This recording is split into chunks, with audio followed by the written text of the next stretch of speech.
سچے سچے لاریب کلام سے ہمیں نوازا۔ دنیا کے اندر کلام تو بڑے ہیں، کتابیں بھی بڑی ہیں، پر دنیا کے اندر کوئی کتاب ایسی نہیں جو بھی مصنف کسی بھی سبجیکٹ اور عنوان پر کتاب مرتب کرتا ہے، پہلے صفحے کے اندر اعتذار پیش کرتا ہے، معذوری پیش کرتا ہے اور کہتا ہے میری یہ کتاب پڑھنے والے جتنے بھی قارئین ہیں ان سے میری گزارش ہے کہ دوران کتاب اگر ان کو کوئی غلطی لگے تو نیچے والے ایڈریس پہ خط لکھ کے یا فلاں نمبر پہ کال کر کے ہمیں مطلع کیا جائے، انشاءاللہ اگلے ایڈیشن میں غلطی نہیں ہوگی۔ میری گزارش کا مطلب یہ ہے کہ چاہے سبجیکٹ کوئی بھی ہو، عنوان کوئی بھی ہو، کسی بھی عنوان کسی بھی موضوع پہ کوئی بھی کتاب لکھنے والا پہلے صفحے پہ اپنی کم مائیگی کا اعتراف کرتا ہے، اپنی کمزوری کا اعتراف کرتا ہے کہ مجھ سے غلطی ممکن ہے، میری کتاب میں غلطی ممکن ہے، اگر کوئی بندہ غلطی دیکھے تو مجھے بتا دے۔ حضرات محترم، اب یہ کتاب جو ہمارے ہاتھوں میں ہے، جس پہ ہمیں بڑا ناز ہے اور جس کو ہم صحیح معنوں میں کتاب کہہ سکتے ہیں، اس کا جب پہلا صفحہ کھولا اس کتاب نے ہمیں بتایا الف لام میم ذالک الکتاب لا ریب فیہ، اے اس کتاب کے کھولنے والے قاری، یہ کتاب جو تیرے ہاتھوں میں ہے وہ اور کتابیں ہوتی ہیں جن کے پہلے صفحے پہ اعتذار ہوتا ہے، کم مائیگی کا اظہار ہوتا ہے، غلطی کا اظہار ہوتا ہے اور کمزوری کا اعتراف ہوتا ہے۔ اے قاری، اپنے ہاتھوں میں اٹھانے والی اس کتاب کے قاری، پہلا لفظ ہی بتا رہا ہے اس کتاب کا، خبردار یہ کتاب جو تیرے ہاتھوں میں ہے اس میں کسی قسم کی غلطی کی کوئی گنجائش ہے ہی نہیں، یہ غلطیوں سے پاک ہے۔ یہ پہلا دعویٰ ہے، یہ پہلا صفحہ ہے، یہ ابتدائیہ ہے اس قرآن مجید کا۔ الف لام میم ذالک الکتاب لا ریب فیہ۔ اور حضرات محترم، کتابیں تو بڑی آئیں، اللہ رب العالمین نے سابقہ انبیاء پہ جو کتابیں نازل کی، بڑی بڑی جو کتابیں آپ کو یاد ہیں جن کے نام وہ ہیں جناب 4، لیکن کسی کتاب کو مکمل کتاب نہیں کہا جا سکتا۔ اگر کسی کتاب کو ایک کتاب اگر کسی کتاب کو ایک کتاب کہا جا سکتا ہے تو نہ تو وہ انجیل ہے نہ وہ تورات ہے۔ تورات ایک کتاب نہیں، تورات کے اندر 20 صحیفے موجود ہیں، مختلف صحیفے جن کو اکٹھا کر کے ان کا نام بائبل رکھا گیا ہے، تورات رکھا گیا ہے۔ حضرات محترم، وہ ایک کتاب نہیں کہی جا سکتی، انجیل بھی ایک نہیں ہے، 4 انجیلیں ہیں حضرات محترم، بلکہ کہا جاتا ہے کہ 100 انجیلیں تھیں، 100 انجیلیں۔ عیسائی خود پریشان ہو گئے کہ اتنی انجیلیں، اتری تو ایک تھی حضرت عیسیٰ روح اللہ پر، اب اتنی انجیلوں کو اکٹھا کیسے کریں؟ ایک روایت آتی ہے کہ انہوں نے ساری انجیلیں اکٹھی کی، ایک ٹیبل پہ رکھی، اس ٹیبل کو زور سے ہلانا شروع کیا، بڑے بڑے پادری اور پوپ اس کمرے میں موجود ہیں، جب زور زور سے میز کو ٹیبل کو ہلا رہے ہیں، کتابیں نیچے گر رہی ہیں، جو پیچھے بچیں وہ 4 تھیں، تو موجودہ پوری کائنات کی عیسائیت کے نزدیک وہ 4 اناجیل ہیں، انجیل بھی ایک نہیں بلکہ 4۔ ایک انجیل کا نام ہے انجیل متی، ایک انجیل کا نام ہے انجیل مرکس، ایک انجیل کا نام ہے انجیل یوحنا، ایک انجیل کا نام ہے انجیل لوکا۔ حضرات محترم، یہ انجیل ایک کتاب نہیں کہا جا سکتا، تورات کو ایک کتاب نہیں کہا جا سکتا۔ اب ایک کتاب ہے وید، جائے کہ ہم یہ مانتے ہیں کہ یہ آسمانی کتاب نہیں ہے، یہ بندوں کی ہندوؤں کی بنائی ہوئی ہے، لیکن چلو پھر بھی ان کی مذہبی کتاب تو ہے، لیکن وید بھی ایک کتاب نہیں ہے، وید میں بھی اختلاف ہے۔ ایک کتاب جو ویدوں پر ہے اس کا نام ہے رگ وید، ہندوؤں کے اندر ان کے مندروں میں موجود۔ ایک وید کا نام ہے رگ وید، ایک وید کا نام ہے یجر وید، ایک وید کا نام ہے رام وید، ایک وید کا نام ہے اتھر وید۔ وید ان کی مذہبی کتاب ہے، اس کو بھی ایک کتاب نہیں کہا جا سکتا، وہ بھی 4 کتابیں ہیں۔ تورات ان کی مذہبی کتاب ہے، اس کو بھی ایک کتاب نہیں کہا جا سکتا، 20 صحیفے موجود ہیں۔ انجیل عیسائیوں کی مذہبی کتاب ہے، لیکن اس کو بھی ہے، وہ بھی آسمانی۔ عیسیٰ علیہ السلام پہ تو ایک ہی آئی، لیکن ایک رہی نہیں، اس میں تغیر و تبدل ہو گیا، اس میں تبدیلیاں ہو گئی۔ اے میرے ہتھاں لوگ تھوڑا جڑا نا سنجیدگی دا مظاہرہ فرماؤ، اگر کر سکتے ہو تو، نہیں کر سکتے تو کم از کم جلسہ تو خراب نہ کرو، بڑی مہربانی ڈاڈی۔ تو حضرات محترم، ہر بندہ اپنی ایک سوچ ہوتی ہے نا اس کی، حالانکہ یہ شب قدر، پھر مسجد، پھر رمضان المبارک، پھر قرآن عنوان، اس پہ دانت نکالنا تو بنتا ہی نہیں۔ اگر پھر بھی کسی نے نہیں سننا تو ہمارا اس سے اختلاف کوئی نہیں، اٹھ کے چلا جائے، اور اگر بیٹھنا ہے تو پھر بیٹھے جیسے دوسرے بیٹھیں۔ تو حضرات محترم، میں یہ عرض کر رہا ہوں کہ جتنی کتابیں آسمانی نازل ہوئی، ایک کتاب نہیں، کوئی بھی ہے، کسی کو بھی ہم ایک کتاب نہیں کہہ سکتے۔ انجیل کی بھی 4، پہلے تو 100 تھیں، اب 4 بن گئی۔ تورات کی بھی 20، وید کے بھی 4 حصے، اور حضرات محترم اسی طرح اوسطا ایک کتاب ہے ان کی، یہ جو آتش پرست، اس کی بھی کئی قسمیں ہیں، لیکن رب العالمین نے ہمیں جو کتاب عطا فرمائی، چاہے مدینے سے قرآن مجید کا نسخہ لے لو، چاہے مکے سے لے لو، چاہے ایران کی الماریوں سے اور مسجدوں سے اور امام بارگاہوں سے لے کے آ جاؤ، چاہے انڈیا سے لے لو، چاہے UK سے لے لو، چاہے USA سے لے لو، چاہے امریکہ کی ریاست، جتنی بھی ریاستیں ہیں، چاہے یورپ کی جتنی بھی کنٹریز ہیں، دنیا کے کونے کونے سے قرآن اٹھا لو، الحمد کی الف لام سے لے کر والناس کی سین تک، جگہ جگہ جو قرآن بھی ملے گا ایک کتاب کی صورت میں ملے گا۔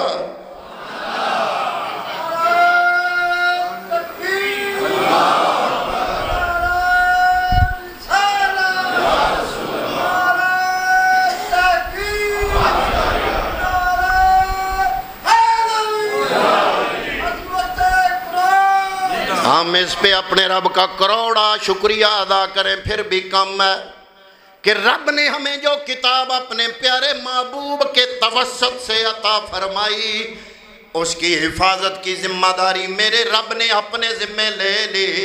فرمایا اِنَّا نَحْنُ نَزَّلْنَا الذِّكْرَ وَإِنَّا لَهُ لَحَافِظُونَ، ہم ہی اس قرآن کو نازل کرنے والے ہیں اور ہم ہی اس کی حفاظت کا ذمہ لینے والے ہیں۔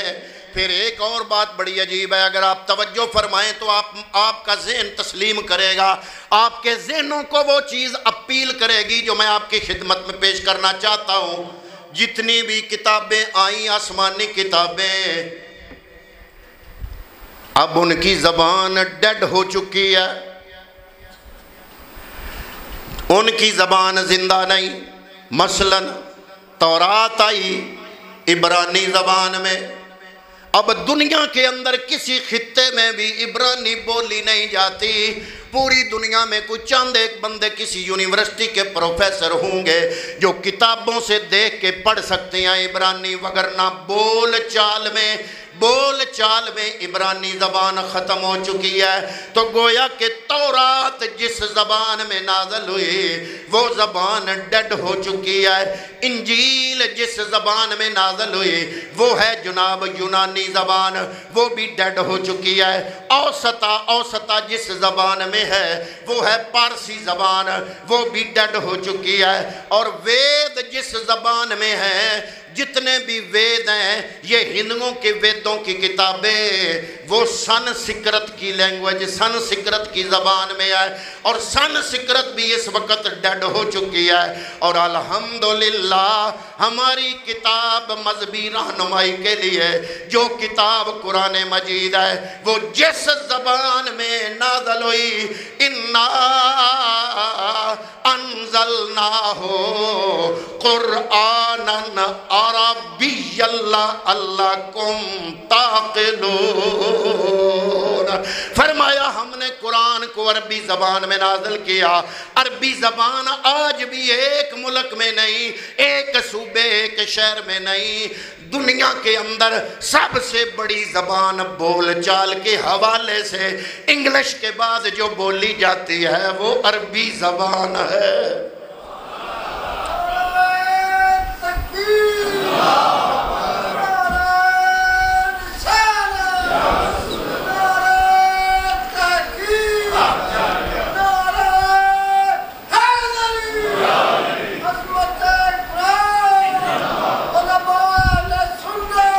پھر چلو عربی زبان جس زمانے میں نازل ہوئی، 14 صدیاں پہلے عربی میں قرآن آیا۔ یہ پچھلی صدی میں اعلیٰ حضرت نے قرآن کا ترجمہ اردو میں لکھا۔ آج کا بچہ اردو پڑھنے والا کہتا ہے کہ مجھے یہ اردو سمجھ نہیں آتی۔ انہوں نے اردو میں ہی لکھا، اس وقت 1 صدی پہلے اردو یہی تھی۔ بات کرنے کا مطلب یہ ہے کہ دنیا کی ساری زبانیں وقت کے ساتھ ساتھ اسلوب بدلتی ہیں، لہجہ بدلتا ہے، لفظ کچھ داخل ہوتے ہیں کچھ نکلتے ہیں، لہجہ بدلتا ہے، اسلوب بدلتا ہے، ادب کا انداز بدلتا ہے۔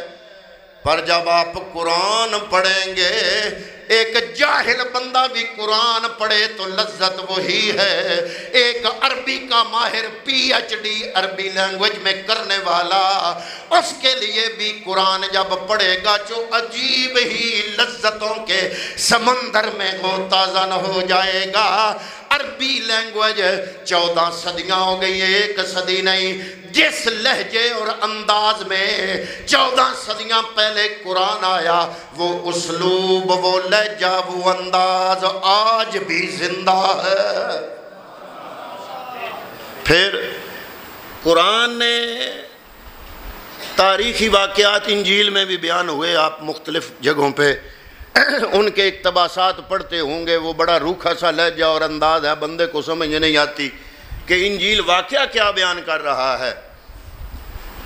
لیکن قرآن نے جو تاریخی واقعات بیان کیے، مثال کے طور پہ اگر آپ قرآن سے فرعون کا واقعہ پڑھیں گے تو پڑھنے والے کو یوں محسوس ہوگا کہ یہ فرعون صرف حضرت موسیٰ کے زمانے میں نہیں تھا، بلکہ اس کو محسوس ہوگا قرآن نے لہجہ ایسا بنایا، انداز ایسا اپنایا، وہ حقائق سنانے میں لہجہ اور لطف ایسا دیا کہ کیا ہوا۔ آج قرآن پڑھنے والا جب یہ فرعون کا واقعہ پڑھتا ہے تو وہ سمجھ جاتا ہے کہ فرعون صرف موسیٰ کے زمانے میں نہیں تھا. جس فرعون کی بات یہ قرآن کر رہا ہے ہمارے معاشرے میں، وہ فرعون ہمیں چلتے پھرتے بے شمار نظر آ رہے ہیں. یہ قرآن کا بیان کا لہجہ ہے. قرآن مجید نے ابو جہل کا جو واقعہ بیان کیا، ابو لہب کا بیان کیا، یا پچھلے جتنے بھی ایسے لوگ تھے قارون کا واقعہ بیان کیا، ایسے انداز سے بیان کیا. آج کا مسلمان قارون کا واقعہ قرآن میں پڑھنے والا یہ سمجھ جاتا ہے کہ قارون صرف موسیٰ علیہ السلام کے زمانے میں نہیں تھا، بلکہ آج بھی اربوں خربوں کا مالک فلاں فلاں بھی قارون والا کردار ادا کر رہا ہے. تو گویا جس لہجے میں قرآن نے قارون کا ذکر کیا، قرآن پڑھنے والے کو آج بھی اپنے معاشرے میں کئی قارون چلتے پھرتے نظر آئیں گے. پھر دنیا کے اندر یہودی بھی تو ہیں نا بھائی. ظاہر ہے ہر بندہ کہتا ہے میرا مذہب سچا.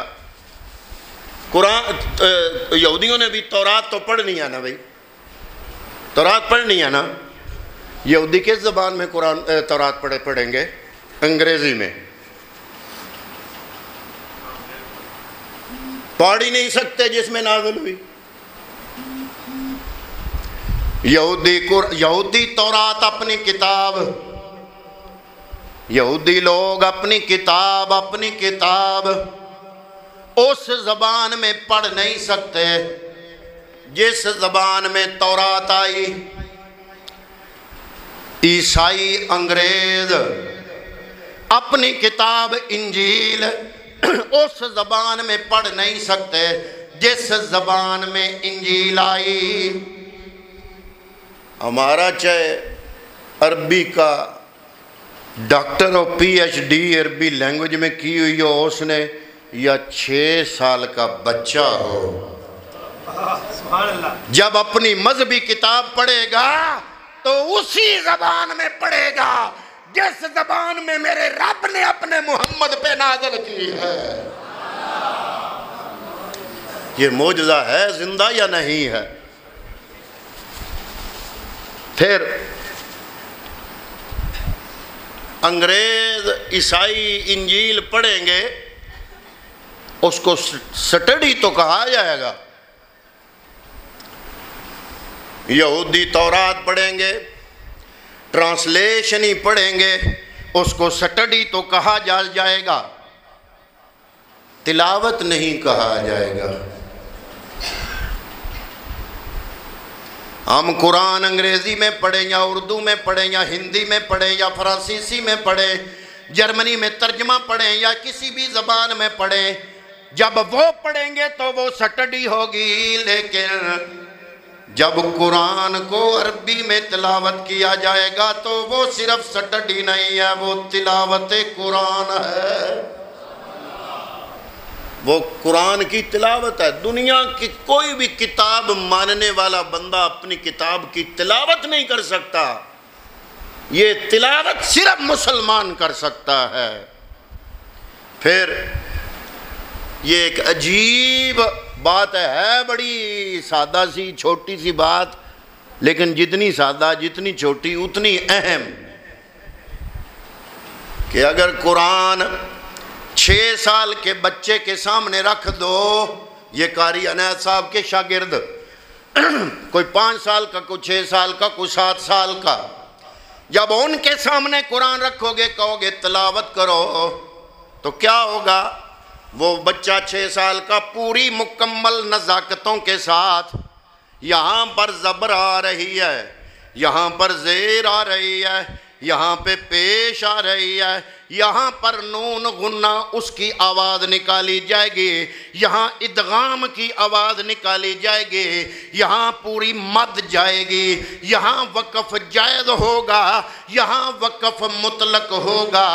ان تمام نزاکتوں کے ساتھ چاہے وہ بچہ عربی نہیں جانتا، لیکن اللہ کا پاک کلام جس لہجے اور جن نزاکتوں میں ابو بکر، عمر اور عثمان اور مولا علی پڑھا کرتے تھے، یہ اس کتاب کا زندہ معجزہ ہے۔ اسی نزاکتوں میں قاری عنایت کے شاگرد بھی اسی لہجے اور انداز سے 14 صدیاں بعد بھی پڑھ رہے ہیں۔ یہ بھی قرآن مجید کا ایک زندہ معجزہ ہے۔ پھر اس قرآن نے جو ایک خوبصورت تبدیلی پیدا کی، حضرت موسیٰ علیہ السلام پہ تورات آئی۔ اگلی بات میں بڑی ذمہ داری سے کرنے لگا ہوں، بڑی سننے والی بات ہے۔ حضرت موسیٰ کو اپنی کتاب تورات کا عملی نفاذ کہیں بھی نظر نہیں آیا، کیونکہ آپ کی قوم جب وادی تی میں 40 سالہ اپنے عذاب سے گزر رہی تھی، اس وقت حضرت کلیم اللہ کا وصال ہو گیا۔ تورات کتاب تو آئی، لیکن اس کا عملی نفاذ کلیم اللہ اپنی زندگی میں دیکھ نہیں سکے۔ انجیل عیسیٰ روح اللہ پہ تو آئی، لیکن جب انجیل آ چکی تو آپ بھی انجیل کا عملی نفاذ اپنی زندگی میں نہیں دیکھ سکے، کیونکہ آپ کے خلاف مقدمہ چل گیا۔ جب مقدمہ چلا تو اپنے جو زیادہ قریبی تھے وہ بھی ساتھ چھوڑ گئے۔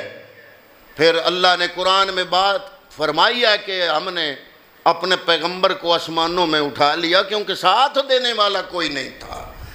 اور عیسیٰ روح اللہ نے بھی انجیل کا عملی نفاذ نہیں دیکھا۔ لیکن جب باری آئی قرآن مجید کی، میرے آقا پہ وہ کتاب جو غار حرا کی تنہائیوں میں نازل ہوئی، بے اسم رب کالذی خلق، سورہ العلق سے لے کر سورہ المائدہ کی آیت نمبر 3 تک، الیوم اکملت لکم دینکم واتممت علیکم نعمتی ورضیت لکم الاسلام دینا۔ وہ کتاب جب آئی اور پیغمبر نے اس کتاب کو مکے کی زندگی میں 13 سال پڑھا، مدینہ کی زندگی میں 10 سال پڑھا، پھر وہ کتاب بھی آ گئی۔ اذا جاء نصر اللہ، یہ پیغام بھی آ گیا۔ اذا جاء نصر اللہ والفتح ورأیت الناس یدخلون فی دین اللہ افواجا۔ اذا جاء نصر اللہ، جب اللہ کی مدد آ گئی اور اس کی فتح آ گئی، پھر لوگ جوک در جوک اس میں داخل ہونا شروع ہو گئے۔ حضرات محترم، پھر کیا ہوا؟ وہ معاشرہ جس میں قرآن نازل ہوا، کیا لوگوں نے اس قرآن کی عملی تفسیر کن کی صورت میں دیکھی؟ جب قرآن نازل ہوا، معاشرے نے اس کی عملی تفسیر، اس کا عملی نفاذ کبھی تو ابو بکر صدیق کی صورت میں دیکھا، کبھی عمر فاروق کی صورت میں دیکھا، کبھی عثمان غنی کی صورت میں عملی نفاذ۔ پورا عثمان غنی کی زندگی ہمیں قرآن کی تفسیر نظر آتی ہے، بلکہ علامہ اقبال کہتا ہے کہ یہ راز کسی کو نہیں معلوم کہ مومن قاری نظر آتا ہے، حقیقت میں ہے قرآن۔ ایک قرآن یہ کاغذوں میں ہے اور ایک قرآن محمد عربی کے غلاموں کی صورت میں ہے۔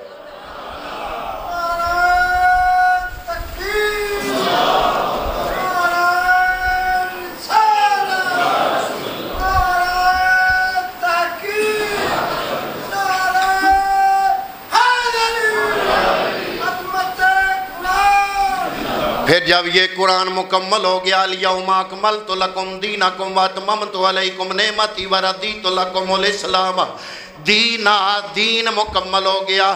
میرے محبوب کریم جب اپنی بیماری کے آخری ایام میں آخری دن جب محمد عربی صلی اللہ علیہ وسلم بلال آئے بلانے، امی عائشہ صدیقہ عرض کرتی ہیں یا رسول اللہ بلال آئے ہیں، نبی کو ہوش نہیں ہے، فرمایا ٹپ میں پانی ڈالو میں غسل کر لوں، غسل کیا، فرماتے ہیں میں غسل کر کے جاتا ہوں، جب غسل کر کے باہر نکلے پھر محبوب پہ غشی طاری ہو گئی، صحابہ مسجد میں بیٹھے انتظار کر رہے ہیں کہ نبیوں کا امام آتا ہے جماعت کراتا ہے، پھر پیغمبر پہ غشی آ گئی، پھر اتنے میں تھوڑی دیر تک بلال آئے کہ یا رسول اللہ نمازی انتظار میں بیٹھے ہیں تشریف لے آئیے۔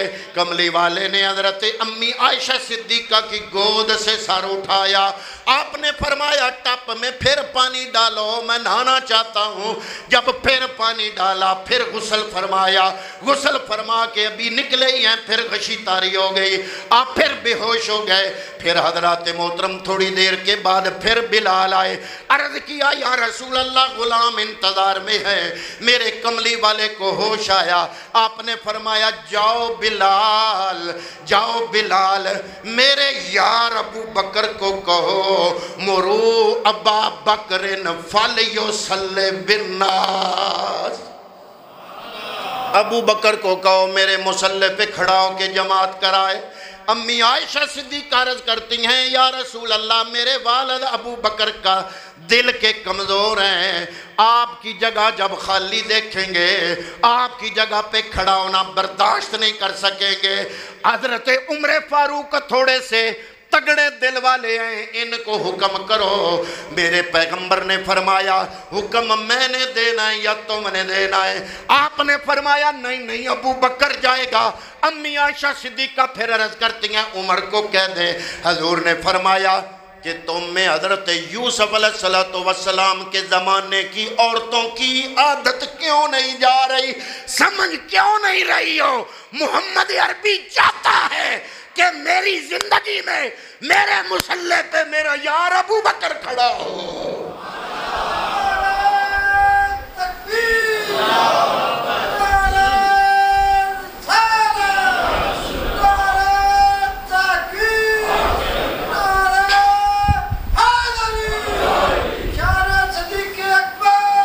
جناب صدیق اکبر کو حکم ملا مصلی امامت پہ آئی، اتنے میں حضور کو ہوش آیا، آپ اپنی چارپائی سے اترے، دل میں خیال آیا کہ میں ذرا پردہ ہٹا کے دروازہ کھلتا ہے مسجد نبوی کی طرف، آپ وہاں جاتے ہیں جہاں پہ ما بین بیتی و منبری روضۃ من ریاض الجنہ لکھا ہوا ہے، وہ ریاض جنہ حضرات محترم اس دروازے پہ پردہ لٹک رہا تھا۔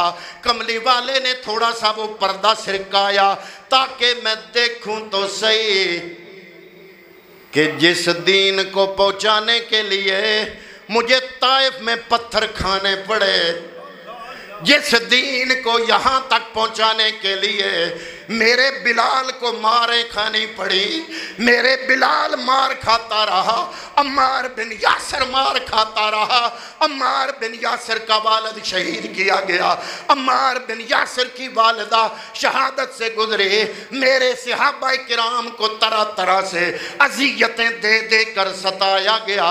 جس وقت کوئی بھی میرا ساتھ دینے والا نہ تھا، سارے پتھر مارنے والے تھے، گالیاں دینے والے تھے۔ 23 سالہ زندگی جب گزری، پیغمبر نے جب وہ پردہ سرکایا تو محبوب کے چہرے پہ مسکراہٹ آ گئی کہ صفوں کی صفیں وہ صحابہ کرام حضور نبی کریم صلی اللہ علیہ وسلم قرآن مجید کے عملی نفاذ کی صورت میں صفوں کی صفیں وہ صحابہ کرام اس قرآن مجید کی بتائی ہوئی زندگی کو عملی تشکیل دیتے ہوئے مسجد نبوی میں جب کھڑے ہیں، پیغمبر نے جب وہ پردہ ہٹا کے دیکھا ہوگا، میرا محبوب خوشی کے آنسو آنکھوں میں آ گئے ہوں گے کہ یا اللہ تیرا شکر ہے کہ تو نے جو کتاب قرآن مجھے دی اس کا عملی نفاذ میں نے اپنی آنکھوں سے دیکھ لیا۔ دنیا کے اندر کتابیں ساری سچی ہیں اپنے اپنے وقت پہ، لیکن کسی پیغمبر نے اپنی کتاب کا عملی نفاذ نہیں دیکھا۔ جو میرے مصطفیٰ نے مدینے کی دھرتی میں اس قرآن کا عملی نفاذ دیکھا، وہ عملی نفاذ ان صحابہ کی صورت میں تھا۔ تو دعا کرتے ہیں کہ رب کائنات وہی عملی نفاذ، اسی کی تصویر ہمیں بننے کی اللہ تعالیٰ توفیق عطا فرمائے، اس قرآن کی تعلیمات کو اخذ کرنے کی توفیق عطا فرمائے۔ وما علی الا البلاغ